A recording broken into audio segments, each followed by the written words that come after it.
తిరుమల లడ్డూలో కల్తీ నెయ్యి వ్యవహారంపై నేడు సుప్రీంకోర్టు విచారించనుంది. జస్టిస్ గవాయి, జస్టిస్ కె విశ్వనాథన్లతో కూడిన ధర్మాసనం అధికారుల ఆరా తీయనుంది.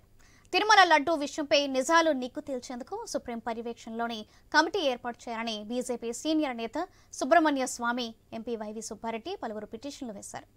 ఎన్డీడీబీ ల్యాబ్ నివేదికపై ఫోరెన్సిక్స్ ఆడిట్ జరపాలని పిటిషన్లో కోరారు. అయితే తిరస్కరించిన నెయ్యిని ప్రసాదంలో వాడలేదని స్వయంగా ఈవో చెప్పిన విషయాలను పిటిషనర్లు సుప్రీంకోర్టు దృష్టికి తీసుకువెళ్లగా స్వయంగా సుబ్రహ్మణ్య స్వామి తన వాదనలు వినిపించనున్నారు. ఈ విచారణ నేపథ్యంలో రాజకీయ నాయకులతో పాటు సామాన్య ప్రజల్లోనూ సుప్రీం ఏం చెబుతుందా అని ఆసక్తిగా ఎదురుచూస్తున్నారు. దీనికి సంబంధించిన మరింత సమాచారం మా ప్రతినిధి వర్మ అందిస్తారు. వర్మ, చెప్పండి, ఈ విషయంలో అంటే సుప్రీంకోర్టు ప్రధానంగా ఎలాంటి విషయాలపై విచారణ చేపట్టనుంది? వరలక్ష్మి, ఈరోజు సుప్రీం కోర్టుకి ఏదైతే తిరుమల లడ్డు సంబంధించిన పిటిషన్ విచారణకు రానుందో మొత్తం 5 మంది ఈ లడ్డు అంశం పైన సుప్రీంలో పిటిషన్ వేశారు. ఇందులో 3 పిటిషన్ల పైన ఈ రోజు విచారణకు రానుంది. ఇందులో మాజీ టీటీడీ చైర్మన్ వైవి సుబ్బారెడ్డితో పాటు సుబ్రహ్మణ్య స్వామి, అలాగే మరో వ్యక్తి, ఈ 3 పిటిషన్లను ఈ రోజు 2 న్యాయమూర్తుల ధర్మాసనం అయితే విచారించనుంది.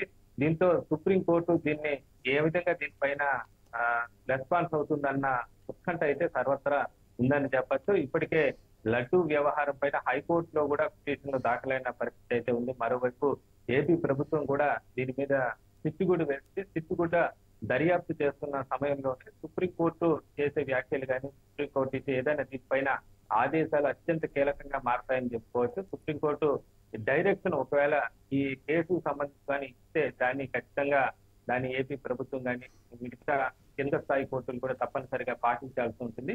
దీంతో సుప్రీంకోర్టులో ఈ కేసు విచారణ ఎలా కొనసాగుతుందన్న ఉత్కంఠత అయితే సర్వత్రా ఉంది. ప్రధానంగా సుబ్రహ్మణ్య స్వామి కానీ, వైవి సుబ్బారెడ్డి లాంటి వాళ్ళు ఈ పిటిషన్ లో చేసింది ఏంటంటే, ఆ లడ్డూను ఏదైతే కల్తీ లడ్డు అని చెప్పారో ఆ లడ్డు నెయ్యిని వినియోగించలేదు లడ్డు తయారీలో, కాబట్టి ఆ లడ్డు పవిత్రత దెబ్బతినలేదని వాళ్ళ వాదన అయితే ఉంది. అలాగే సుప్రీం నేతృత్వంలో దీనిపైన ఒక కమిటీ వేయాలి, దీనిపైన సిబిఐ లాంటి కేంద్ర సంస్థతో విచారణ చేయాలి, ఎందుకంటే ఏపీ ప్రభుత్వం దీనిపైన అసత్యాలు చెబుతుందనేది ఆ పిటిషన్ లో వాళ్ళ ప్రధాన వాదన. మరి సుప్రీం దీన్ని ఒకవేళ తీసుకొని సిబిఐ ఎంక్వైరీకి ఏమన్నా ఆదేశిస్తుందా, లేకపోతే కమిటీ వేస్తుందా అనే ఉత్కంఠ ఇప్పుడు రాష్ట్ర వ్యాప్తంగానే కాదు దేశవ్యాప్తంగా కూడా వ్యక్తమవుతుందని చెప్పుకోవచ్చు.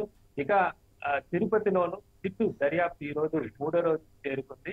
గత 2 రోజులుగా కూడా సిట్టు బృందం సర్వశ్రేష్ఠ త్రిపాఠి ఆధ్వర్యంలోని ఆ 9 మంది బృంద సభ్యులు మూడు భాగాలుగా విడిపోయారు. 3 బృందాలుగా విడిపోయి వాళ్ళు విచారణ అయితే కొనసాగిస్తున్నారు. గత 2 రోజులుగా తిరుమలలో కూడా పర్యటించారు. నిన్న 2వ రోజు పూర్తిగా తిరుపతిలోని పోలీస్ గెస్ట్ హౌస్ లోనే అధికారులు కానీ, మార్కెటింగ్ సంబంధించి టీటీడీ సంబంధించిన అధికారులు పిలిపించుకొని వాళ్ళని విచారణ చేశారు. ఇందులో భాగంగానే మార్కెటింగ్ విభాగం చీఫ్ మురళీకృష్ణ ఆయన దగ్గర ఉన్న వివరాలని విద్యా అధికారులకు ఇవ్వడం జరిగింది. మొన్న ఒక 3 రోజుల క్రితం మురళీకృష్ణే టీటీడీ తరఫున ఏదైతే ఏఆర్ డైరీ పైన ఒక ఫిర్యాదు చేశారో ఆ ఫిర్యాదుకు సంబంధించిన ఏదైతే సారాంశాన్ని కూడా అధికారులకు వివరించడం జరిగింది. ఇక సిట్టు బృందం ఈ రోజు తిరుమలలో పర్యటించనుంది. ఈ రోజు తిరుమలలో పర్యటించి లడ్డూ తయారీ కేంద్రాన్ని, అలాగే తిరుమలలో ల్యాబ్ ఉంది, అక్కడ నీళ్లను అలాగే ఫుడ్కు సంబంధించి టెస్ట్ చేసే ల్యాబ్ ఒకటి తిరుమలలో ఉంది. ఆ ల్యాబ్ యొక్క నాణ్యత ప్రమాణాలు ఎలా ఉన్నాయని చెప్పి స్వయంగా పర్యవేక్షించే అవకాశం అయితే ఉందని చెప్పచ్చు. అలాగే లడ్డూ తయారీ వైష్ణవ బ్రాహ్మణులు తయారు చేస్తుంటారు. వారు స్వయంగా శ్రీవారి ఆలయంలోని లడ్డూ పోటులు తయారు చేస్తుంటారు. అయితే నెయ్యి పైన గతంలో వచ్చిన అనుమానాల నేపథ్యంలో వాళ్ళకి అనుభవం ఉంది కాబట్టి ఆ నెయ్యిలో మార్పు ఏమన్నా ఉందా అని చెప్పి వాళ్ళని కూడా విచారించే అవకాశం ఉన్నట్లుగా తెలుస్తోంది. ఇక కీలకమైన ఏఆర్ డైరీ తమిళనాడులోని గుండిగల్లో ఉన్న ఈ ఏఆర్ డైరీకి గత 3వ రోజు అయినప్పటికీ ఇప్పటికీ అక్కడికి అధికారులు వెళ్ళలేదు. ఒకవేళ ఎప్పుడు వెళ్తారని కూడా అదో కీలకమైన పరిణామంగా చెప్పుకోవచ్చు. ఎందుకంటే ఏఆర్ డైరీ పైనే ప్రస్తుతం టీటీడీ కేసు వేసింది. ఈ కేసు ఆధారంగానే సిట్టు దర్యాప్తు చేస్తుందని ఏదైతే త్రిపాఠి స్పష్టం చేసిన నేపథ్యంలో ఖచ్చితంగా తమిళనాడుకి ఉన్న డైరీ దగ్గరికి ఖచ్చితంగా వెళ్లాల్సి ఉంటుంది. మరి విచారణ కొనసాగుతున్న 2 రోజులు గడుస్తున్నా కూడా ఇప్పటికీ తమిళనాడుకు వెళ్ళకపోవడం పైన కూడా అనుమానాలు కంటే వ్యక్తం అవుతున్న పరిస్థితి అయితే ఉందని చెప్పచ్చు. మరోవైపు సదరు డైరీ మాత్రం తాము నాణ్యత ప్రమాణాలు పాటిస్తున్నామని వాళ్ళు అయితే చాలా స్పష్టంగా చెప్తున్నారు. అలాగే రాజ్ మిల్క్ ప్రొడక్ట్స్ పేరుతో వాళ్ళు తమిళనాడులోనే కాదు, ఇటు కర్ణాటక కానీ కేరళలో కూడా వాళ్ళ యొక్క ప్రొడక్ట్స్ అయితే అమ్ముతున్నారు కాబట్టి తాము అన్ని రకాల నాణ్యత ప్రమాణాలు ఉన్నాయి.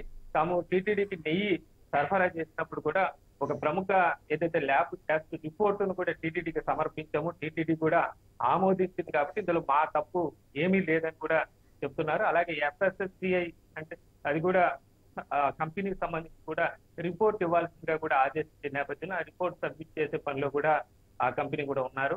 మొత్తం మీద ఏఆర్ డైరీ పైన దర్యాప్తు ఇందులో అత్యంత కీలకంగా మారుతుందని చెప్పొచ్చు. ఒకవేళ అందులో ఏఆర్ డైరీలో మిల్క్ ప్రొడక్ట్స్ లో లోపాలు ఉన్నాయి, నాణ్యత ప్రమాణాల్లో లోపాలు ఉన్నాయని చెప్పి అధికారికంగా నిరూపించాల్సి ఉంటుంది. మరి ఈ విషయం జరిగి ఇప్పుడు దాదాపు 3 నెలలు అయిపోతుంది. గత జూలైలో జరిగిన విషయాన్ని మరి ఏ మేరకు ఇప్పుడు నిరూపిస్తారనేది కూడా ఒక సందేహాస్పదంగానే ఉందని చెప్పచ్చు. అప్పట్లో లడ్డూ తయారు చేసిన 4 ట్యాంకర్లు వినియోగించామని టీటీడీ చెప్తోంది. ఆ 4 ట్యాంకర్లు మరి లడ్డూలో వినియోగించారా, లేకపోతే ఇతర ప్రసాదాల్లో వినియోగించారా, లేకపోతే ఇతర అన్న ప్రసాదాల్లో వినియోగించారా అనే దానిపైన కూడా స్పష్టత లేదు. మొత్తం మీద ఇది స్పష్టత రావాలంటే, ఇది తేలాలంటే ఖచ్చితంగా టీటీడీ గతంలో కల్తీ నెయ్యి అని తేల్చాలంటే శక్తికి ఒక కత్తి మీద సాము లాంటిదనే చెప్పచ్చు.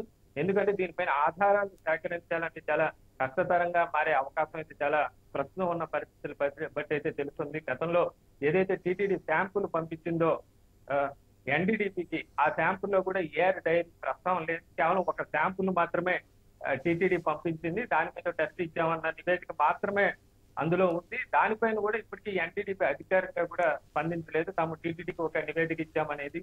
మొత్తం మీద కన్ఫ్యూజన్ అయితే దర్యాప్తులో కొనసాగుతోంది. దేశవ్యాప్తంగా అయితే ఉత్కంఠత రేగిన నేపథ్యంలో తప్పనిసరిగా దీనిపైన ఒక నివేదిక రూపంలో ఏపీ ప్రభుత్వం కానీ టీటీడీ కానీ ఖచ్చితంగా ఇవ్వాల్సి ఉంటుంది. అప్పుడే భక్తుల్లో సందేహాలు నివృత్తవుతాయి. ఒకవేళ ఏపీ ప్రభుత్వం ఇందులో కల్తీ జరిగిందని నిరూపించలేకపోతే మాత్రం తీవ్ర విమర్శల పాలు కావాల్సిన పరిస్థితి అయితే తప్పదని చెప్పొచ్చు. ఎందుకంటే ఒకవైపు సుప్రీంకోర్టులో, ఒకవైపు హైకోర్టులో విచారణ కొనసాగుతున్న నేపథ్యంలో ఏపీ ప్రభుత్వం మీద కూడా ఈ దర్యాప్తు పైన ఒత్తిడి పెరుగుతుందని చెప్పొచ్చు. ఖచ్చితంగా ఏదైతే చంద్రబాబు ముఖ్యమంత్రి ఆరోపించారో కల్తీ నెయ్యి అని, ఆ నెయ్యి నిజంగా కల్తీదాన్ని సాక్ష్యాధారాలతో సహా శాస్త్రీయంగా నిరూపిస్తేనే ఏపీ ప్రభుత్వానికి ఇబ్బంది లేకుండా మారుతుందని చెప్పచ్చు. లేకపోతే దేశవ్యాప్తంగా కూడా చెడ్డ పేరు వచ్చే అవకాశం ఉంది. మొత్తం మీద సిట్టు దర్యాప్తు 3వ రోజు జరుగుతోంది. ప్రస్తుతం ఈ రోజు తిరుమలలో ఆ ల్యాబ్ను కానీ అలాగే మిగతా లడ్డు కోర్టును పరిశీలించి అక్కడ ఉన్న శ్రీ వైష్ణవ బ్రాహ్మణులు కూడా విచారించే అవకాశం అయితే కనిపిస్తోంది. Right, thank you Varma.